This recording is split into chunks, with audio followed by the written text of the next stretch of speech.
Hello student, कैसे हैं आप सभी का स्वागत है दोस्तों हमारे यूट्यूब चैनल में। तो जैसा कि आपको पता है, हमने एक नई सीरीज स्टार्ट की है आपके लिए। जो कोर्स आप हज़ारों रुपए देकर पढ़ते थे, कहीं से पढ़ते थे 10,000 में, कहीं से 5,000 में, कहीं से 2,000 में, तो दोस्तों हमने उसको फ्री ऑफ कॉस्ट और उससे भी ज़्यादा अच्छे कंटेंट के साथ आपको जो है यूट्यूब पर पढ़ाना स्टार्ट किया है। तो आज हमारी जो है, कल इंट्रोडक्शन की क्लास करी थी, आज हमने पहला चैप्टर लिया है एनसीईआरटी का। चैप्टर वाइज हम आगे बढ़ते जाएंगे और इसी तरह से हम पूरी चैप्टर वाइज पूरी 6 की, 7th की, 8 की सारी जो है एनसीईआरटी कवर करेंगे दोस्तों। और हम ये भी बताते जाएंगे कि कौन सा जो है टॉपिक जो है पीवाईक्यू से जो है रिलेटेड है, कहाँ से क्वेश्चन बनते हैं, कहाँ से जो है आपको नोट्स बनाने, उसके बाद आपको कैसे आंसर राइटिंग में इसको यूज, आप अपनी आंसर राइटिंग में कैसे इसको जो है यूज कर सकते हैं एनसीईआरटी को, वो सारी चीज़ें आपको बताएंगे। ठीक है, तो देर ना करते हुए स्टार्ट करते हैं। तो दोस्तों, जैसा कि आपको पता है, जो हिस्ट्री है ना, हिस्ट्री का सबसे पहला जो है चैप्टर है, उसका नाम है क्या, कब, कहाँ और कैसे। तो दोस्तों इसके बारे में जानेंगे, क्या, कब, कहाँ, कैसे। रसीदा बैठी अखबार पढ़ रही थी। अचानक उसकी जो निगाह है एक सुर्खी पर पड़ी। 100 साल पहले। वह सोचने लगी कि कैसे कोई जान सकता है कि इतनी वर्ष पहले क्या हुआ था। ये चीज़ कोई कैसे जान सकता है, वो बड़े अचंभे में पड़ गई। तो दोस्तों इस चीज़ का मैं जवाब देना चाहूँगा कि हम जो है, हमारी जैसे पीढ़ियाँ होती हैं घर में, जैसे हम हैं, हमारे ऊपर हमारे पिताजी हैं और हमारे पिताजी के ऊपर हमारे दादाजी हैं, समझ लें। अब जो है हमारी जो जनरेशन है, हमारी जो पीढ़ी है, तो वो तो हम पता ही कर लेंगे, लेकिन उससे अगर पीछे की पीढ़ी में हमें जाना है तो हम उन्हें क्या करना पड़ेगा, अपने पिताजी से पूछना पड़ेगा उसके बारे में। वो अपना अनुभव हमारे साथ शेयर करेंगे कि उस टाइम पे ऐसे हुआ था, यहाँ हुआ था, हम वहाँ पढ़ने जाया करते थे। अब दोस्तों, और हमें एक और पीढ़ी के बारे में अगर जानना है तो वो दोस्तों हम अपने दादाजी से डिस्कस करेंगे, तो वहाँ से नॉलेज हमें मिल जाएगी। ठीक है दोस्तों, तो ऐसे करके दोस्तों क्या सीन होता है कि ये जो है पहले की बात आप जान सकते हैं अपने घर वालों के थ्रू। अच्छा, अब आगे चलते हैं, ये चैप्टर की बात थी। फॉर एग्जाम्पल, ठीक है, अब कैसे पता लगाएं कि यह जानने के लिए कल क्या हुआ था। तुम रेडियो सुन सकते हो, कल क्या हुआ था इसके लिए आप क्या कर सकते हैं, रेडियो सुन सकते हैं, टेलीविज़न देख सकते हैं, अखबार पढ़ सकते हैं।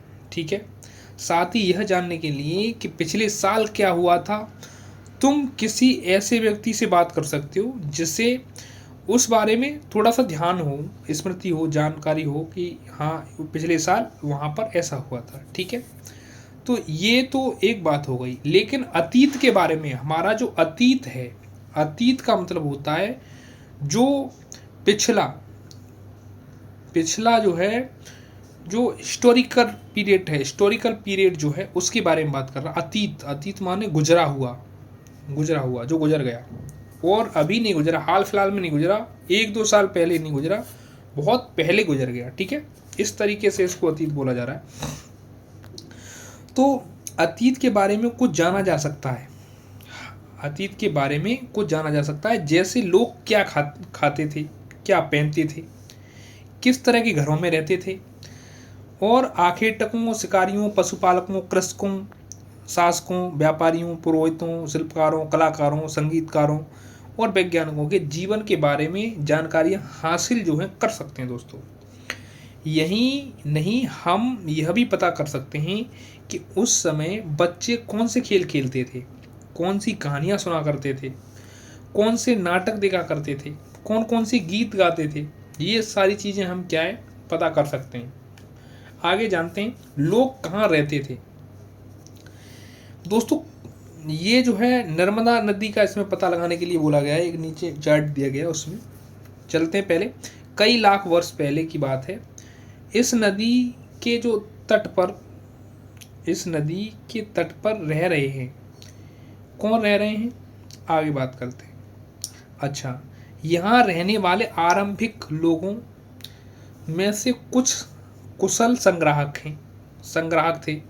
आसपास के जंगलों में विशाल संपदा परिचित थे, यानी विशाल संपदा यानी पेड़ पौधों से, जंगल के जो जो भी चीज़ें थी उनसे परिचित थे, और अपने लिए जड़ों, फलों, जंगलों में उत्पादों का यही संग्रह किया करते, इनको इकट्ठा किया करते थे। इनको क्या है, इकट्ठा किया करते थे दोस्तों। जानवरों आके तक शिकार किया, जानवरों का शिकार किया करते थे। लाखों वर्ष पहले जो है आदमी जो है आदि मानव था एक तरह से। अब तुम उत्तर पश्चिम में सुलेमान किरथर पहाड़ियों का पता लगाओ। ये जो है आप देख सकते हैं, ये किरथर पहाड़ी है और ये है सुलेमान। ये क्या है, पाकिस्तान के ऊपरी अफगानिस्तान की साइड जो है ये जो है श्रेणियाँ पड़ती हैं। किरथर पहाड़ियाँ दोनों पड़ती हैं, किरथर और सुलेमान दोनों, ठीक है।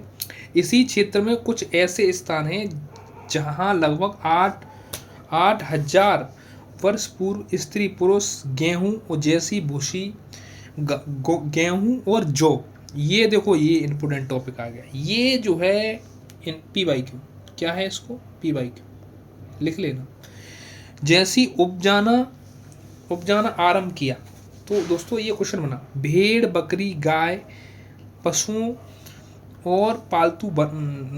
को पालतू बनाना शुरू कर दिया यहाँ पर। ये दोस्तों यहाँ से क्या मिलते हैं, ये साक्ष्य मिलते हैं। चलते हैं आगे जानेंगे। उत्तर पूर्व में गारो और मध्य भारत में विंध्याचल पहाड़ियों का भी पता लगाओ। अब यहाँ पर देखो, अभी मैं बताऊँगा आपको, यहाँ पर जैसे कृषि का विकास हुआ, कुछ ऐसे क्षेत्र थे जहाँ कृषि का विकास हुआ और जहाँ चावल उपजाया गया। सबसे पहले क्या हुआ, चावल जो है उपजाया गया। वे स्थान विंध्य उत्तर प्रदेश उत्तर में स्थित है, विंध्य के उत्तर में स्थित है दोस्तों। अब जानते हैं, ये है आपकी विंध्य पहाड़ी जिसके बारे में ये बात कर रहा था, विंध्य। अच्छा, गारो कहाँ है, गारो दोस्तों ये मेघालय में, ठीक है। गारो खासी जैंतिया यहीं पड़ती हैं, तो तीनों पहाड़ियाँ गारो खासी जैंतिया दोस्तों। अब ये इसके उत्तर में दोस्तों, इसके उत्तर में तो इस क्षेत्र में जो है यहाँ पर अब धान चावल वगैरह उपजाया गया होगा। अच्छा चलो चलते हैं आगे नेक्स्ट। इसमें सारी चीज़ें दी गई हैं, हमारे भारत का नक्शा दिया गया है। पहले भारत ऐसा था, उसके बाद में ये जो पाकिस्तान अलग हो गया। ये तो हमारा पंचनद है, जैसे जिसमें आपको झेलम, चिनाब, रावी, सतलज, ब्यास, ये जो है पंचनद हैं, पंच नदियाँ हैं जो सिंधु में जाकर गिरती हैं। अच्छा, उसके बाद ये आपकी यमुना नदी है, ये जो गंगा नदी है ये यमुना नदी है। ये जो है आपकी गंगा नदी जो है बंगाल में जाकर ये जो है बंगाल की खाड़ी में गिर गई है ये दोस्तों। ये सतपुड़ा है, नर्मदा नदी है, ताप्ती नदी है, गोदावरी है, दक्कन का पठार है यहाँ पर ये सब, और ये कृष्णा नदी है, तुंगभद्रा, पश्चिमी घाट, पूर्वी घाट, सारी डिटेल कुल मिलाकर इसमें दी है। कावेरी, पेन्नार, ये सब नदियाँ जो है। चलते हैं आगे नेक्स्ट। अच्छा, अब बात करते हैं दोस्तों मानचित्र पर सिंधु नदी, इसकी सहायक नदियों का पता लगाने का प्रयास करो। तो दोस्तों आपको बताएगा पंच नदियाँ हैं वो पूरी, जैसे झेलम है, चिनाब है, रावी है, सतलज है। ये देखिए झेलम, चिनाब, रावी, सतलज, ब्यास, ये सभी जो हैं ये क्या है, ये सहायक नदियाँ हैं किसकी, सिंधु की। लगभग 4700 वर्ष पूर्व इन्हीं नदियों के किनारे आरंभिक नगर जो हैं वो फूले फले थे, ठीक है। गंगा व इसकी नदियों, सहायक नदियों के किनारे जो है तटवर्ती इलाकों में नगरों का विकास हुआ, जो 2500 वर्ष पूर्व 4700 वर्ष पूर्व कहाँ पर, सिंधु घाटी सभ्यता के आसपास। 2500 वर्ष पूर्व कहाँ पर, गंगा नदी के आसपास। अब आप कंफ्यूज होंगे कि लोग जो है नदियों के पास ही क्यों जाया करते थे, क्यों रहा करते थे नदियों के पास। तो वहाँ पर दोस्तों सबसे बड़ी जीवन जीने के लिए सबसे पहली ज़रूरत क्या होती है, हवा। क्या होती है, हवा। और दूसरे नंबर पर क्या होती है, जब आदमी जिससे जिंदा रह सकता है तो वो क्या है, पानी, ठीक है। पानी के बाद और क्या चीज़ें, जब पानी आसपास होगा तो दोस्तों वहाँ पर क्या होगा, पेड़ पौधे होंगे। पेड़ पौधे होंगे तो वहाँ पर दोस्तों जानवर भी होंगे। जब जानवर होंगे तो जानवर क्या खाते हैं, पेड़ पौधों को खाते हैं, ठीक है दोस्तों। अब पेड़ पौधों को जानवर खाते हैं तो अब क्या है ना कि पेड़ पौधों को आदमी ने भी संग्राहक बनाया, वो बाद में बनाया, लेकिन वो जो है जो आदिमानव था उस टाइम पे जानवर भी खाया करता था, मांसाहारी था, पूछ पूछ के खाया करता था इन चीज़ों को। तो ये दोस्तों जो है बहुत इम्पोर्टेंट जानकारी है। अच्छा, नेक्स्ट चलते हैं। गंगा नदी तथा इसकी सहायक नदियाँ जो सोन नदी का पता लगाओ, सोन। और गंगा के दक्षिण में इन नदियों के आसपास प्राचीन मगध वर्तमान में बिहार नाम से जाना जाता है। मगध का क्षेत्र था जो दोस्तों वर्तमान में क्या है, बिहार के नाम से एक जाना जाता है। इसके जो शासक थे बहुत शक्तिशाली थे। उन्होंने क्या है विशाल साम्राज्य जो है स्थापित किया था। तो ये दोस्तों इसकी जो है ऐसे राज्यों की स्थापना जो है देश के अलग अलग हिस्सों में भी की गई थी। ठीक है, ये एक इम्पोर्टेंट फैक्ट है, इसको भी जानते हैं कि दक्षिण एशिया आधुनिक भारत, पाकिस्तान, बांग्लादेश, नेपाल, भूटान, श्रीलंका, अफगानिस्तान, चीन, म्यांमार इत्यादि पड़ोसी देश जो है देशों को दर्शाता है। और इस प्रकार से जो है दक्षिण एशिया एक महाद्वीप से छोटा है, एक महाद्वीप से छोटा है, लेकिन विशालता तथा बाकी एशिया से समुद्रों, पहाड़ियों और पर्वतों में बंटे होने के कारण उपमहाद्वीप कहा जाता है। ठीक है, ये उपमहाद्वीप क्यों कहा जाता है, तो दोस्तों ये ज्योग्राफी का क्वेश्चन आपको यहाँ मिल गया। उपमहाद्वीप अब अगर आप जान सकते हैं कि सबसे पहले जो है उसमें दिया गया था कि सबसे पहले क्या बना, ब्रह्मांड में क्या मिली, लाखों जो है आकाश गंगाएं, लाखों आकाश गंगाओं में क्या मिली, लाखों आकाश गंगाओं में क्या मिला, जो है हमें जो है सौरमंडल मिले। सौरमंडल में भी हमारी जो है सौरमंडल में क्या मिला, हमें जो है एक ग्रह मिले, जो है हमें ग्रह में क्या मिला, एक पृथ्वी। और पृथ्वी में हमें 8-7 जो है वो महाद्वीप मिले, महाद्वीप जैसे एक जिसमें सबसे बड़ा महाद्वीप है वो है एशिया। अब एशिया जो है एशिया महाद्वीप है, उसमें ही क्या सीन है कि हमारा एक उप महाद्वीप है जिसका वर्णन ये किया गया है। और उप महाद्वीप में हमारा देश है भारत। और भारत में जो है आपने देखा होगा भारत में 28 राज्यों में कहीं आप बैठे होंगे, तो वही सीन है। तो नेक्स्ट चलते हैं। लोगों ने सदैव उपमहाद्वीप के एक हिस्से से दूसरे हिस्से तक की जानकारी दोस्तों यात्रा की, और कभी कभी हिमालय जैसे ऊंचे पर्वतों, पहाड़ियों, नदियों तथा समुद्रों के कारण यात्रा जोखिम भरी होती थी। इनके कारण दोस्तों बहुत दिक्कतें हुआ करती थी, लोग एक दूसरे इधर उधर जा नहीं पाते थे। ठीक है, अब उसके बाद कभी लोग काम की तलाश में, कभी प्राकृतिक आपदाओं के कारण एक स्थान से दूसरे स्थान पर जाया करते थे। कभी कभी सेनाएं दूसरे क्षेत्रों में विजय हासिल करने के लिए जाया करती थी। और इसके अतिरिक्त व्यापारी कभी काफिले और कभी जहाज़ों में अपने साथ मूल्यवान वस्तुएं लेकर एक स्थान से दूसरे स्थान पर जाते थे। तो ये सारी जानकारी दोस्तों उसको मिल रही है जो लड़की स्टार्टिंग में रसीदा जो है क्वेश्चन कर रही थी। और धार्मिक गुरु लोगों को शिक्षा और सलाह देते हुए जो है एक गांव से दूसरे गांव जो है कस्बे और दूसरे कस्बे और तीसरे कस्बे ऐसे करके गांव जाया करते थे और पढ़ाया करते थे। कुछ लोग नए रोचक स्थानों को खोजने की चाह में जो है उत्सुकता बस भी यात्रा किया करते थे कि चलो घूमते हैं, देखते हैं कहाँ क्या है। आज भी लोगों को घूमने का बहुत ज़्यादा शौक है और वो होता ही है, नई नई चीज़ें देखने को मिलती हैं, नए नए अनुभव शेयर होते हैं उसकी लाइफ में, तो ये बहुत ज़रूरी है। तो अब उसके बाद लोगों को जो है एक दूसरों के विचारों को जानने का अवसर मिला। और उसके बाद में आज लोग जो हैं यात्रा करते हैं। तो अब ये यात्रा क्यों करते हैं, क्या होता है, क्या सीन है, वो आप जान सकते हैं, कोई दिक्कत नहीं।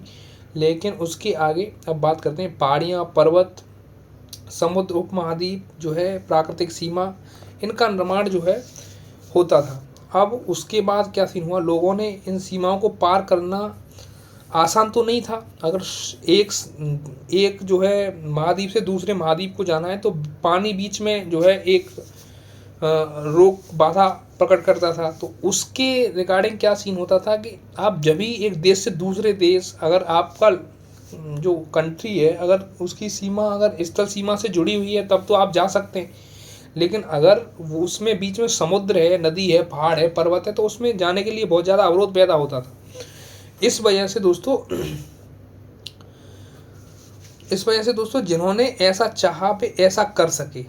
वे पर्वतों की ऊंचाइयों को छू सके और गहरे समुद्रों को पार कर सके, और उपमहाद्वीप के बाहर जो है कुछ लोग यहाँ पर आए और यहीं बस गए। ये सारी चीज़ें लोगों के इसी आवागमन से सांस्कृतिक परंपराओं को समृद्ध किया। इसी आवागमन ने जो है लोगों को दोस्तों उत्साहित किया, और कई सौ वर्षों से लोग पत्थरों को तराशने और संगीत रचने, यहाँ भोजन बनाने और एक दूसरों के विचारों को अपनाते रहे हैं। तो दोस्तों देश के नाम की बात करते हैं। हमारे देश का नाम कैसे पड़ा, अब उसके बारे में डिटेल है। अपने देश हम प्रायः इंडिया के नाम से जानते हैं। भारत जैसे प्रयोग नाम किए गए, और इंडिया शब्द जो है कहाँ से निकला, वो इंडस से निकला। इंडस से, वैसे तो इसका सिस्टम और भी है, मैं बताऊंगा आपको इंडिया शब्द कैसे बना। जिसे संस्कृत में सिंधु कहा जाता है। अब सिंधु जो दोस्तों कहा जाता है अपने एटलस में ईरान को यूनान का पता लगाओ। ईरान और यूनान का पता लगाओ। अगर आपके पास एटलस है, ऑक्सफोर्ड का एटलस है, तो आप देख सकते हैं उसमें जो है ईरान का पता लगाएं। तो जैसे अब जो है हमारा कंट्री है ये ठीक है। अब उसके बाद में ये तो हो गया ये, अब उसके बाद में ये हो गया आपका अरब सागर, ठीक है। अब यहाँ पे जो है ये है आपका ईरान पड़ता है यहाँ, ऐसे करके, ठीक है। यहाँ से और पाकिस्तान, अफगानिस्तान ये वगैरह पड़ते हैं, ग्वादर वगैरह ये पाकिस्तान पड़ जाता है इससे ऊपर। तो ये साफ़ करके ला मैं बता दूं आपको, बहुत ज़रूरी है ये बताना जो है। देखिए ये तो भारत हो ही गया, ये वाला जो है भारत हो गया। अब ये वाला पाकिस्तान का हिस्सा हो गया। अब यहाँ जो है यहाँ पर क्या हो गया, स्वेज नहर, ये। अब यहाँ से अगर जाना है तो ईरान पड़ता है यहाँ पे ईरान पड़ता है, जो है जो अरल सी है ना, इसके ऊपर पड़ता है दोस्तों, यहाँ ठीक है, गल्फ और अखावा के ऊपर। तो ये कोई नहीं, आगे चलते हैं। ये ताड़पत्रों से बनी पांडुलिपि, दोस्तों पांडुलिपि के बारे में आप जान सकते हैं, इससे क्वेश्चन बना हुआ है। पांडुलिपि कैसे लिखी जाती थी, और इसकी किताब बनाने के लिए ताड़ के पत्तों का किसका यूज किया जाता था, ताड़ के पत्तों का यूज किया जाता था। काट कर उनके अलग अलग हिस्सों पर जो है एक साथ बांध दिया जाता था, और भुर्ज के पेड़ की छाल से बने ऐसी ये पांडुलिपि को जो है उससे लिखा जाता था। तुम यहाँ देख सकते हो ये वाली, और ये जो है कैसे लिखी जाती थी वो बताएंगे। मैन्युस्क्रिप्ट से इससे क्वेश्चन बना है, पांडुलिपि से क्वेश्चन बना है। यूपीएससी PYQ बता रहा हूँ मैं, ये जो है यूपीएससी PYQ आप चेक कर सकते हैं दोस्तों, क्वेश्चन आ चुका है। पिछले 10 ईयर्स देखें, आपको ये क्वेश्चन मिल जाएगा, गारंटेड बता रहा हूँ। अच्छा, उसके बाद में ईरानियों और यहाँ पर लगभग 2500 वर्ष पहले उत्तर पश्चिम और आने वाले यूनानियों ने सिंधु को हिंदोस अथवा इंडोस इस नदी के नाम से जो है इंडस इंग्लिश में बोलते हैं सिंधु नदी को, ठीक है। और सिंधु को वो बोलते थे हिंदू, क्योंकि सा को वो हा बोला करते थे यूनानी।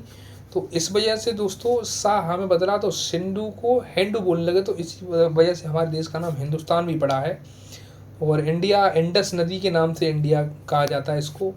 और दोस्तों कहा उन्होंने ही है, यूनानियों ने ही कहा है।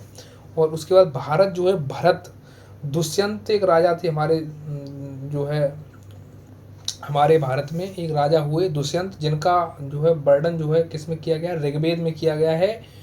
तो दोस्तों उनकी जो दुष्यंत और शकुंतला जो थे, उनकी जो उनके पुत्र थे भरत, भरत के नाम पर हमारे देश का नाम भारत पड़ा है, ठीक है। और एक भरत जो है राम के भाई भी थे भरत, उनसे भी आप रिलेटेड कर सकते हैं, लेकिन दुष्यंत पुत्र भरत के नाम पर भारत देश का नाम भारत पड़ा है। तो हाँ, अब आगे बढ़ते हैं। भरत नाम हाँ, भरत नाम का प्रयोग उत्तर पश्चिम में रहने वाले लोगों और समूहों इस समूह का उल्लेख जो है संस्कृत आरंभिक काल में जो है कृति ऋग्वेद, देखो मैंने बताया था ना, ऋग्वेद में मिलता है, यहाँ प्रयोग के लिए होने लगा, ठीक है दोस्तों। अतीत के बारे में जाना है, कैसे अतीत है दोस्तों आपका, तो ये जो है अतीत की जानकारी हमें जो है कई तरह से प्राप्त कर सकते हैं। इनमें एक तरीका है अतीत में लिखी गई पुस्तकों में ढूंढना और उनको पढ़ना। पुस्तकें हाथ से लिखी होने के बावजूद जो है किस में लिखी जाती थी, तो उसका कारण था पांडुलिपि, पांडुलिपि कही जाती है उसको। पांडुलिपि के प्रयुक्त होने वाले मैन्युस्क्रिप्ट, ये जो स्क्रिप्ट है ना, स्क्रिप्ट का मतलब ये है जो लिखा हुआ है अक्षर, जो भाषा है वो दोस्तों मैन्युस्क्रिप्ट है, जिसका मेन्यू का अर्थ होता है हाथ, हाथ है, हाथ से निकला शब्द, हाथ से निकला वर्ड। पांडुलिपियाँ ताड़ पत्तों अथवा हिमालय क्षेत्र में उगने वाले भुर्ज के नाम से, ये दोस्तों दोनों चीज़ें बहुत इंपॉर्टेंट है।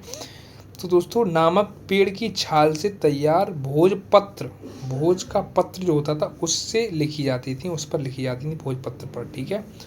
तो अब स्टार्ट करते हैं। ये केला जैसा पत्र है उस पर लिखी गई है, देखो बहुत ही अच्छा फोटो है। अब नेक्स्ट बात करते हैं आगे। इतने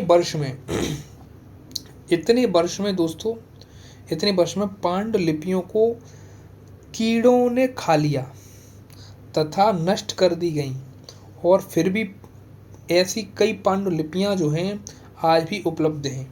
ये पांडुलिपियाँ मंदिरों, बिहारों में प्राप्त होती हैं।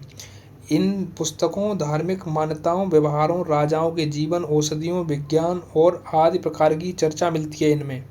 और इनके अतिरिक्त हमारे यहाँ महाकाव्य, कविताएं, नाटक भी हैं इनसे जुड़े हुए, और कई संस्कृत में लिखे हुए मिलते हैं, जबकि अन्य प्राकृत तमिल है, जबकि अन्य प्राकृत और तमिल में है, तमिल में और प्राकृत भाषा में है दोस्तों।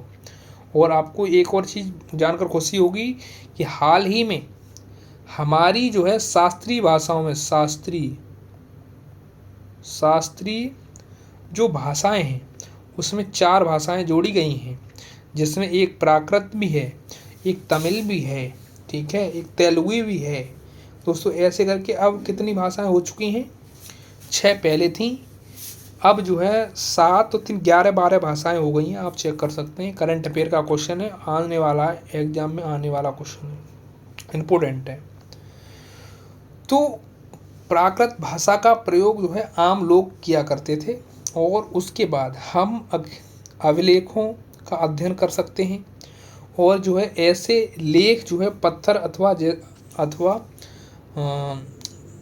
धातु जैसी अपेक्षाकृत जो है कठोर सतहों पर उत्कीर्ण किए गए मिलते हैं, ठीक है।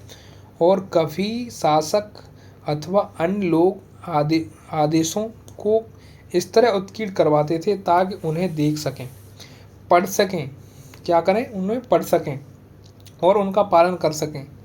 अब दोस्तों उसके बाद बात करते हैं, ये 2200 वर्ष पुराना है, लगभग 2200 वर्ष पुराना वर्तमान अफ़गानिस्तान कंधार कहा जाता था, कंधार से प्राप्त हुआ है ये 2200 वर्ष पूरा, ये वाला ये कंधार से प्राप्त हुआ है। और आदेश पत्र करवाया जाता था, और अध्याय 7 में पढ़ोगे आप जो है। और लिपियाँ, अब इसमें कोई ऐसी चीज़ है नहीं इम्पोर्टेंट भाषा, हाँ ये यूनानी और अमरोइक 2 लिपियों में दोस्तों भाषाओं में लिखा हुआ है। कौन सी, यूनानी और अमरोइक, ये बहुत इंपॉर्टेंट टॉपिक है, इसको लिख लें, ठीक है। हाँ, अब बात करते हैं, कुछ अन्य प्रकार के अभिलेख भी मिलते हैं। अभिलेख, पुरालेख, शिलालेख, ये चीज़ें दोस्तों आपको हिस्ट्री से जुड़ी हुई हैं, और ये मिलती थी क्या, जिसमें पिछले आखेटकों की जानकारियाँ मिलती हैं, ठीक है। अपने कार्यों के विवरण उत्कीर्ण करवाए।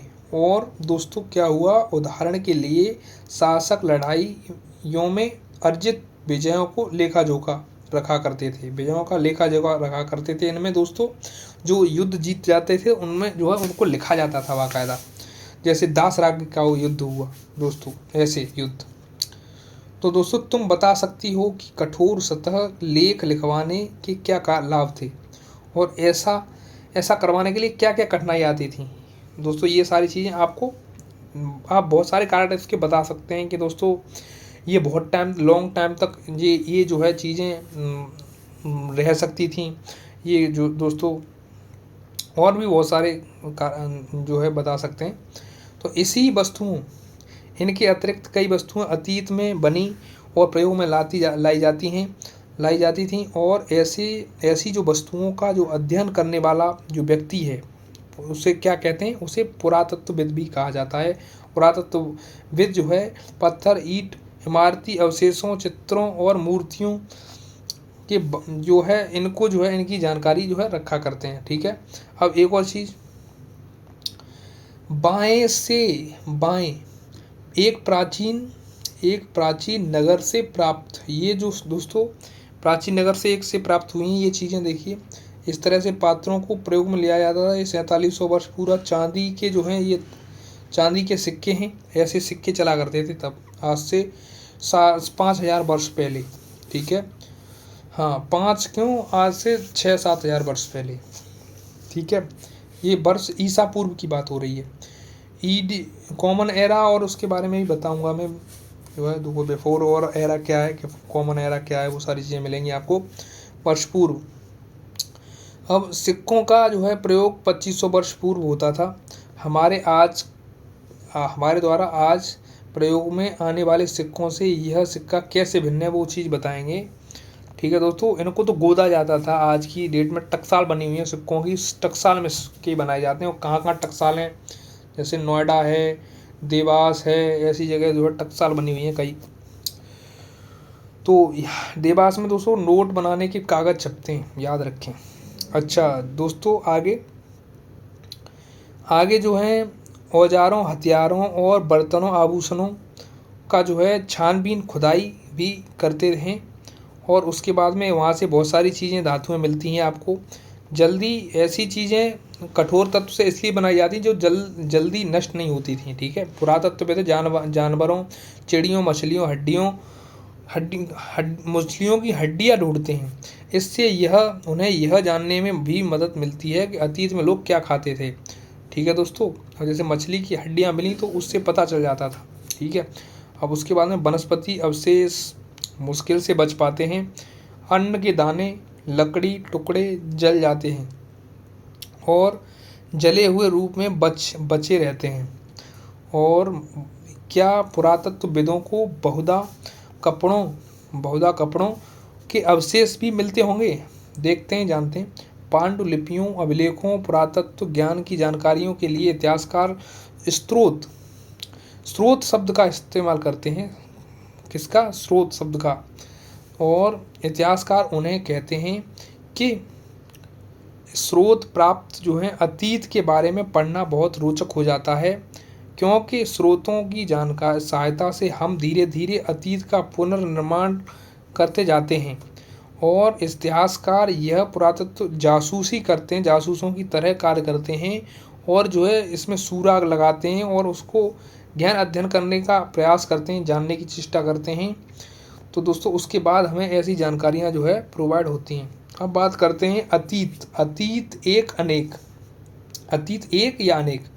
तो दोस्तों क्या तुमने इस पुस्तक के शीर्षक के बारे में दोस्तों अतीत पर ध्यान दिया है? अतीत शब्द का मतलब प्रयोग है बहुवचन के रूप में किया गया है। इस तथ्य की ओर ध्यान दिलाने के लिए किया गया है। अलग अलग समूह के लोग, अतीत के अलग अलग मायने थे, जैसे पशुपालकों, कृषकों जीवन, राजाओं रानियों जीवन, व्यापारियों, शिल्पकारों के जीवन में बहुत भिन्न था। जैसा कि आप आज देखते हैं, उस समय भी देश के अलग अलग हिस्सों में लोग अलग अलग व्यवहारों, रीति रिवाजों का पालन करते थे, उदाहरण के लिए आज अंडमान द्वीप के अधिकांश लोग अपना भोजन मछलियां पकड़कर शिकार करते हैं, शिकार करके फल फूल एवं संग्रह द्वारा प्राप्त करते हैं। इस विपरीत शहरों में रहने वाले लोग खाद्य आपूर्ति एवं व्यक्तियों पर निर्भर करते हैं। इस तरह के भेद जो है अतीत में विद्यमान थे। ठीक है, इसके अतिरिक्त जो है भेद जो है अपनी वजहों और लेखा जोखा रखते हैं, और यही कारण है कि हम उन शासकों तथा लड़ी जाने वाली लड़ाइयों में काफ़ी कुछ जानते हैं।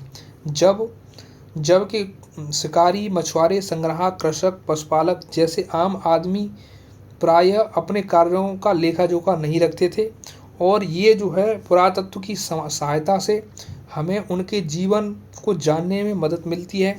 हालांकि अब भी इसके बारे में बहुत सा कुछ जानना शेष है। तिथियों का मतलब ये है, तिथियों के बारे में जानते हैं कि अगर कोई तुमसे बिना तिथि के विषय में पूछे तो तुम शायद उस तारीख को माह, वर्ष जैसे कि 2000 इसी तरह का कोई वर्ष बताओगे, लेकिन वर्ष यह घटना ईसाई धर्म चक्र प्रवर्तन ईसा मसीह की जन्मतिथि से की जाती है। 2000 वर्ष की कहने का तात्पर्य है ईसा मसीह के जन्म से 2000 वर्ष बाद। ईसवी का मतलब होता है ईसा मसीह। ठीक है, ईसा का मतलब होता है ईसा मसीह। ईसा पूर्व किसे कहते हैं? ईसा मसीह के जन्म से पहले। और ईसवी कह रहे हैं तो इसका मतलब ये है कि ईसा मसीह के जन्म के बाद। ठीक है, तो ये जानने वाली बात है, इसी को मैं बताऊंगा अभी। अच्छा, 2000 को अपना आरंभिक बिंदु मानते हुए वर्तमान से पूर्व तिथियों का उल्लेख करेंगे। हिंदी इतिहास, तो दोस्तों इतिहास की तिथियां जो हैं ईसा पूर्व, बिफोर क्राइस्ट, इसका तात्पर्य बीसी यानी बिफोर क्राइस्ट। बीसी का मतलब है बिफोर क्राइस्ट, और एक होती है एडी का मतलब होता है एनो डोमिनी का मतलब होता है ईसा मसीह के जन्म से, समझ रहे हो, ईसा मसीह के जन्म से बाद एडी, और ईसा मसीह के जन्म से पहले यानी बिफोर क्राइस्ट वो बोलती है बीसी। ठीक है, इस चीज़ को याद रखें। अगर ये है, एक लाइन ड्रॉ करता हूँ मैं यहाँ पर, यहाँ पर ईसा मसीह का जन्म है, इससे इधर जाएंगे तो क्या होगा? ईसा पूर्व, और इससे इधर जाएंगे तो क्या होगा? ईसवी। ठीक है, ईसवी। तो दोस्तों अभी हम कहाँ हैं? 2000, यानी ये है 2023 चल रहा है, ये 2023। तो ईसा मसीह के जन्म से हम 2024 चल रहा है, तो 2024 साल हम जो है आगे आ गए हैं। 2024 साल पहले जो है ईसा मसीह का जो है मिलता वर्णन। लेकिन जो है ये जो है इधर पीछे जाएंगे तो अब हम 4700 4800 जो भी जाना चाहेंगे इधर जा सकते हैं। ठीक है, ये सीन है। अब उसके बाद मानते हैं, अब जैसे ईसा पूर्व में एक युद्ध हुआ था 261 ईसा पूर्व, कलिंग का युद्ध हुआ है, तो वो किधर जाएगा? ईसा पूर्व में जाएगा तो वो किधर जाएगा? इधर जाएगा। किधर जाएगा? ईसा पूर्व की साइड जाएगा, यानी वो बिफोर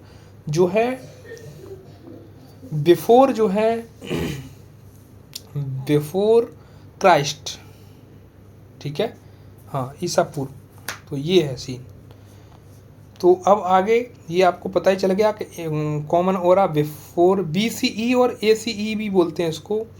बीसीई कॉमन एरा यानी कॉमन एरा, सीई और बीसीई कॉमन एरा और बिफोर एरा। दोस्तों हम इन शब्दों का प्रयोग करते हैं, विश्व में अधिकांश कैलेंडर में प्रयोग सामान्य होता है। ठीक है, तो दोस्तों 200 वर्ष पूर्व आरंभ हुआ था, लगभग 200 वर्ष पूर्व आरंभ हुआ था।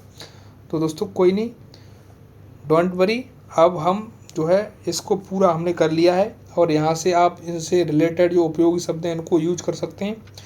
नर्मदा घाटी के बारे में जाने, मगध के बारे में जानने को मिला, गारो पहाड़ियाँ जो हैं हम पहाड़ियों के बारे में जाना हमने, कौन सी पहाड़ियाँ कहाँ पर लाई करती हैं वो चित्र में देख सकते हैं आप। प्रथम नगर, ये दोस्तों बहुत ज़रूरी है। उसके बाद में कुल मिलाकर ये क्वेश्चन आप पढ़ लें, ये तिथियाँ थोड़ी सी देख लें।